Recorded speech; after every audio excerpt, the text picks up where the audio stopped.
আসসালামু আলাইকুম। আশা করছি সবাই ভালো আছেন। তো আজকে আমি একটা রেসিপি নিয়ে আসলাম। গরুর মাংস। আজকে সে ইফতারি খাবে গরুর মাংস দিয়ে, পারাটা দিয়ে। তো আমি আজকে গরুর মাংস ভুনা করব টমেটো দিয়ে। তো আমি এখন এই যে গরুর মাংস পরিষ্কার করে ধুয়ে নিচ্ছি আমি।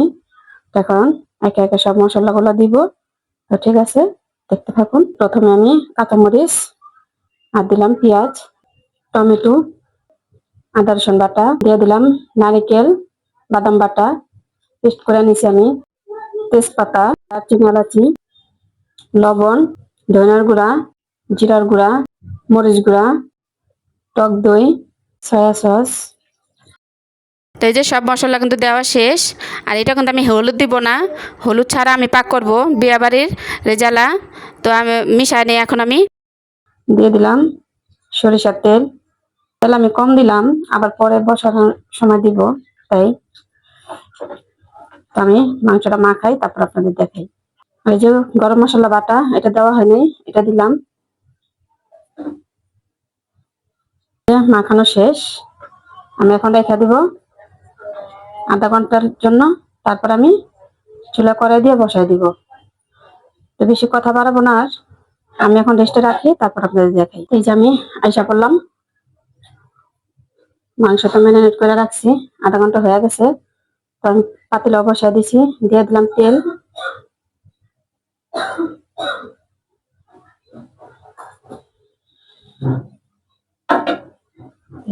মাংস ম্যারিনেট করে রাখছিলাম।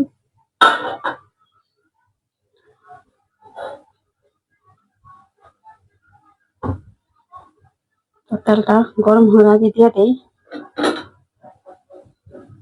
মানে তেলে আমারে আক্রমণ করবে। বিসমিল্লাহ, দিয়ে দিলাম। ছ্যাট ছ্যাট ছ্যাট ছ্যাট করে আমার উপরে এসে পড়বো, তাই দিয়ে দিলাম। কারণ যথাইকা আমি তেলের ছিটা সহ্য করতে পারবো না।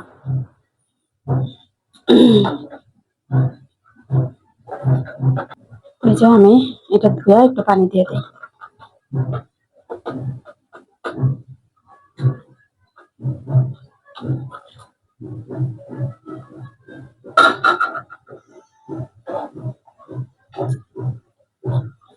মাংসটা কিন্তু কমে যাব, বলক আসলে, একটু বলক আসুক।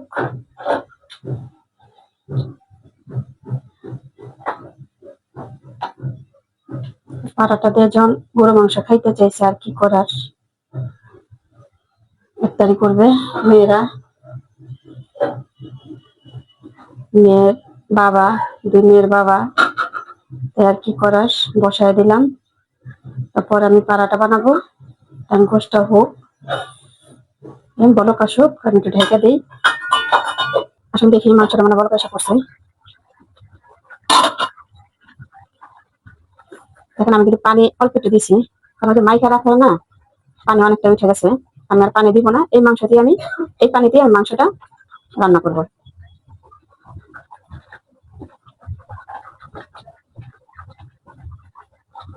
ঠিক আছে, আস্তে আস্তে হোক, আমি চুলাটা কমাই দিই, আস্তে আস্তে মাংসটা গলুক।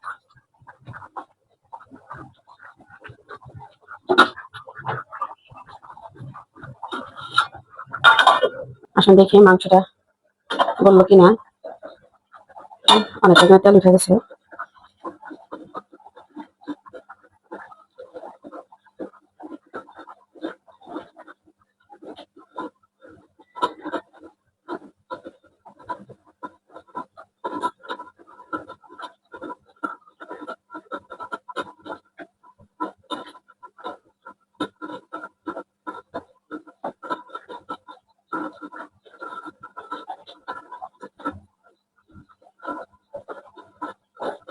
মাংস গলে নাই, আর একটু গলে মাংস, আমি আবার ঢেকে দিই।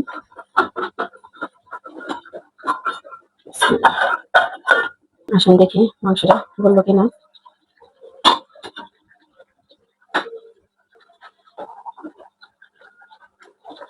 মাংসটা মোটামুটি হয়ে গেছে,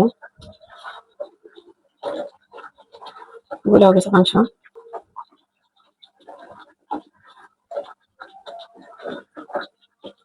ম্যারিনেট করে রাখার জন্য না মাংসটা একদম পারফেক্ট ভাবে গলে গেছে। এই যে হাড্ডি কিন্তু আলাদা হয়ে গেছে, তার মানে মাংস হয়ে গেছে।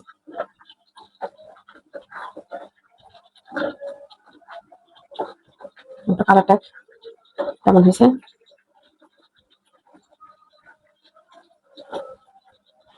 এরপর যে আমি চুলা নিভিয়ে দিব, তারপরে পাড়াটা পরে বানাবো। তা পাড়াটা শেয়ার করবো না আমি, আমি পরিবেশনের সময় দেখাবো আপনাদের।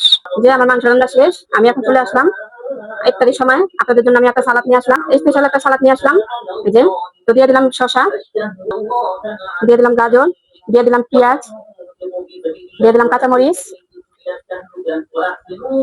ধনিয়া পাতা, টমেটো,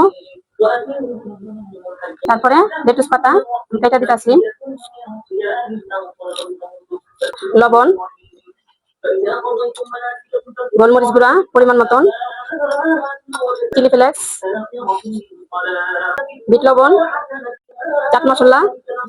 তো আমার এখন সব দেওয়া শেষ, এখন দেওয়া বাকি আছে টমেটো সস,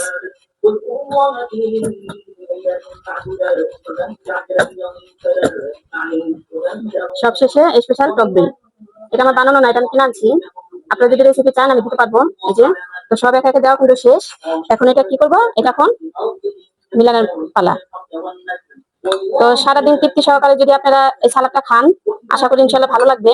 হ্যাঁ দেখবেন। আর আমি মাংস রেসিপিতে দেখাইছি, সালাদের রেসিপি দেখাইছি, আর পাড়াটা আমি ঘরে বানাইছি, ওইটা রেসিপি আর দিলাম না, কারণ পাড়াটা তো সবাই সচরাচর পারেন।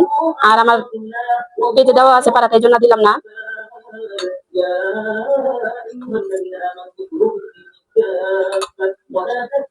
এটা আমি মিশাই তারপর আপনাদের দেখাচ্ছি। এটা মিশানো শেষ। আপনারা চাইলে আমলি দিতে পারেন, কিন্তু আমি আমলি দিলাম না। আমার মেয়ে তো কদিন আগে সিজা হয়েছে, আপনারা জানেন, এই জন্য আমি আমলি দিলাম না। আমলি দিবেন আর সামান্য একটু চিনি দিবেন, সেই স্বাদ হ্যাঁ দেখবেন। তো ঠিক আছে, আমার এটা হয়ে গেছে। তো এই যে আমার মাংস, আর এই যে পাড়াটা বানাইছি, পাড়াটা দেখানোর কিছু নাই। ইলেকট্রিক চুলা বানাইছি, গ্যাস তো থাকে না। আর এই যে সালাদ। তো এই যে আজকে আইটেম, এই যে ঘরোয়া পদ্ধতিতে, এই যে তো আজান তো দিয়ে দিছে, এখন পানি মুখে দিব। ঠিক আছে, সবাই ভালো থাকবেন, সুস্থ থাকবেন, আল্লাহ হাফেজ।